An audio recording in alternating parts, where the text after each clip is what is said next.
Assalamualaikum warahmatullahi wabarakatuh. Halo semua, selamat datang di podcast kami. Gimana nih kabarnya? Baik-baik aja dong pastinya. Walaupun di tengah pandemi ini, kita harus tetap semangat. Nah, sebelum mulai, kita perkenalan dulu yuk. Kenalin, saya Valesia. Saya nggak sendiri loh di sini. Ada teman-teman saya juga. Namanya Nabila dan Fadli. Sehat dulu dong, Nabila Fadli. Hai.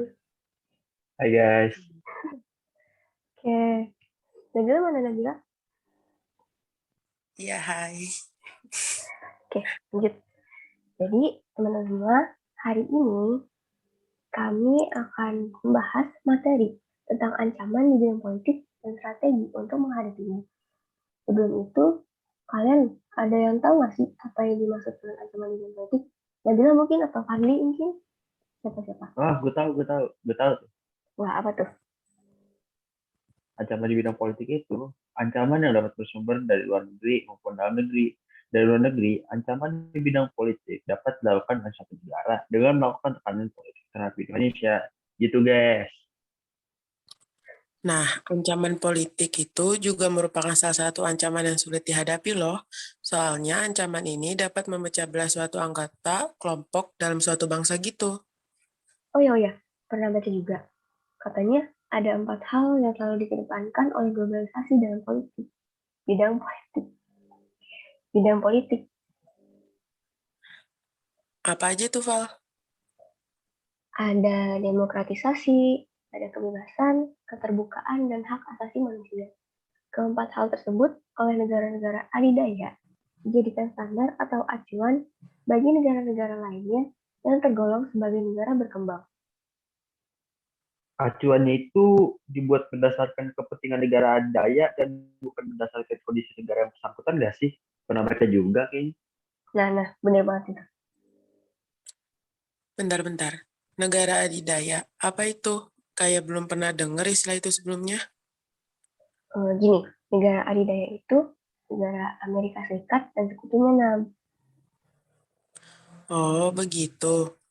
Terus, tidak jarang jika suatu negara tidak mengedepankan empat hal tersebut dalam kehidupan politik di negaranya nggak sih?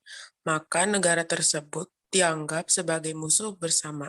Bahkan lebih menyedihkan lagi, dianggap sebagai teroris dunia serta akan diberikan sanksi berupa embargo gitu dalam segala hal yang menyebabkan timbulnya kesengsaraan seperti kelaparan, konflik, dan sebagainya. Ya nggak sih? Bener tuh. Oh iya, Fadli. Emang apa aja sih contoh-contoh ancaman bidang politik dari luar negeri? Ya ada banyak. Kayak contohnya terorisme internasional, negara asing yang telah mencampuri urusan politik dalam negeri, terus jadinya intimidasi, provokasi, ataupun blokade politik itu. Bentar semua bentar. Ini mau nanya dulu nih. Blokade politik itu apa? Hmm, kayak pernah denger sih, kayaknya tindakan seperti membatasi gitu. Iya, iya benar. Blokade politik itu suatu tindakan blokade untuk membatasi informasi tentang kepentingan politik yang akan menguntungkan salah satu pihak itu. Secara ringkasnya sih kayak blokade politik dilakukan demi kepentingan pribadi dan juga untuk mendapatkan kekuasaan. Ya, pasti. Oh ya, ada pertanyaan lagi. Kalau misalkan ancaman dari dalam negeri, contohnya apa ya? Bisa berupa penggunaan kekuatan, kayak pengeraan massa untuk menumbangkan suatu pemerintahan yang berkuasa, atau menggalang kekuatan politik untuk melemahkan kekuasaan pemerintahan, dan selain itu juga terdapat ancaman separatisme. Ih, ngeri juga ya. Terus kira-kira gimana ya strategi atau cara menghadapinya gitu? Baru tahu beberapa aja sih. Wah, banyak sih sebenarnya. Apa aja tuh, Van? Ya, salah satunya tuh kayak mengadakan reformasi sama lembaga-lembaga politik gitu. Reformasi lembaga politik. Itu gunanya buat apa? Itu tuh biar apa fungsi peranannya jalan secara baik dan benar. Gitu. Kalau menggunakan strategi mengaktifkan masyarakat sipil dalam arena politik, sama menegakkan supremasi hukum, itu bisa nggak ya? Bisa banget. Itu bisa juga dijadikan strategi. Iya bisa tuh. Selain ketiga strategi itu, ada juga loh dengan cara mengembangkan demokrasi politik. Terus juga bisa juga memperkuat kepercayaan masyarakat. Kayak dengan cara menegakkan pemerintahan yang bersih dan berwibawa gitu bukan? Benar. Ada juga cara lain, yaitu melakukan strategi pendekatan dari dalam dan melakukan penataan pembangunan suatu sistem politik negara yang dinamis dan sehat di dalam kerangka negara yang bersifat demokratis. Waduh, banyak juga ya strategi-strateginya. Yap, tentu aja. Wah, gak nyangka banget ini udah mau 6 menit berlalu. Kayaknya kita udah ada di penghujung podcast nih ya. Gimana tadi? Seru nggak?